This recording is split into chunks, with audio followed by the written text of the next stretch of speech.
Dear students, welcome to all in English class. In previous videos, we discussed what is comprehension, comprehension skill, types of comprehension, rules of reading comprehension, scene comprehension passages, and examples.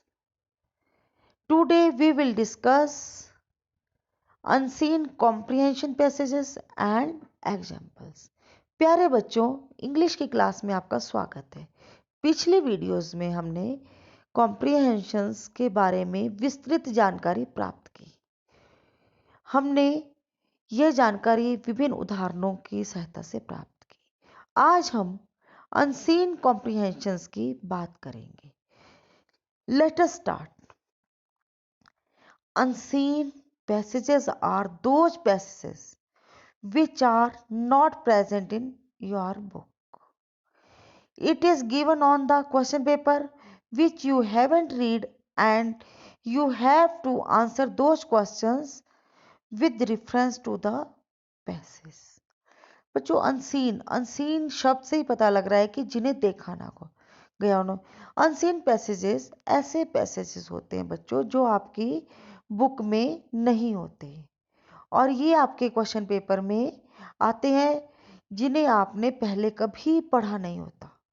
मतलब आपके लिए ये paper में एकदम नए होते हैं और आपको इन पैसेजेस के क्वेश्चंस का उत्तर पैसेजेस को पढ़कर ही पता चलता है। अब ये पैसेजेस क्यों पेपर में आते हैं? These passages are only to test your knowledge and understanding of language. बच्चों ये आपकी नॉलेज और लैंग्वेज की अंडरस्टैंडिंग मतलब लैंग्वेज की समझ की को जानने के लिए को टेस्ट करने के लिए आपके पेपर में आते हैं कि आपको लैंग्वेज के बारे में कितना पता है, कितनी आपको उसकी समझ है। It develops the silent reading skill. और बच्चों जो साइलेंट रीडिंग स्किल होती है, जब आपको टीचर या आपके घर में पेरेंट्स बोलते हैं कि आप मन में पढ़ो, तो मतलब बिल्कुल बिना शोर किए पढ़ना की जो स्किल होती है, कि दक्षता होती है, इसको भी ये विकसित करते हैं। इसमें भी इसके भी विकास में ये सहायता करते हैं। आप में साइलेंट रीडिंग स्किल को ये बढ़ावा देते हैं। अब हम बच्चों इसके एग्जाम्पल की बात करेंगे। Read the following passage and answer the questions given below each. Books are very useful to us. They are the best companion of man. They never cheat the reader. Books are a good source of knowledge. We get knowledge on different subjects. We can read books of our taste. They enlighten our heart and make us bold to face the realities and difficulties of life. We can find everything in books. By reading books, we can be in the company of the great writers of the past.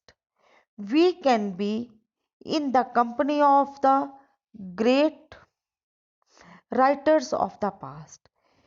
We can make this world a better place to live in. Books are in our life, blood of great masters' minds. We can never deny their utility. अब बच्चों इसके questions हैं। What is useful to us? क्या चीज useful होती है? तो बच्चों आपने पढ़ा है books are useful to us. Second question है whom to they never cheat. वो किसे चीट नहीं करती है? बताओ बताओ बच्चों, शाबाश।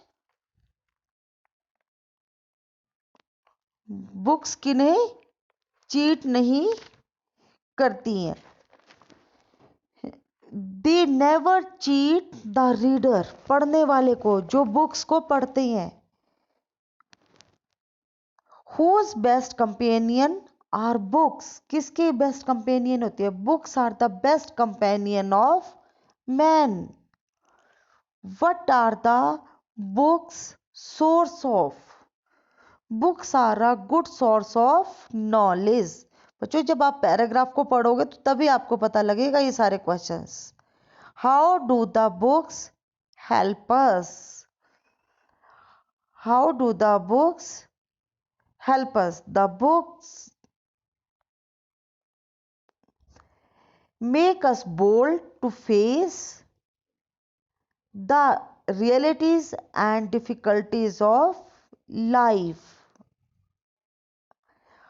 How can we how can we be in the company of great writers of the past? We can be in the company of great writers of the past through books. Books की सहायता से ही हम great जो writers है उनकी company में रह सकते हैं जिससे हम पास्ट को जान सकें. Can we deny their utility? क्या हम इसकी जो यूटिलिटी क्या होती है बच्चों? उपयोगिता को हम डिनाई नकार सकते हैं? No, we can never deny their utility. जब बच्चों आप पैसेज को पढ़ोगे तभी आपको क्वेश्चंस का पता लगता है और ये हमारी नॉलेज को भी बढ़ाते हैं. जो पैसेजेस होते हैं इनसे हमें नए नए शब्दों के बारे में भी पता चलता है, हमें पंक्चुएशन ये सारी चीज़ें पता लगती हैं और हमें लैंग्वेज की समझ भी आती है और हमें रीडिंग स्किल भी बढ़ती है. Thank you students. Have a good day.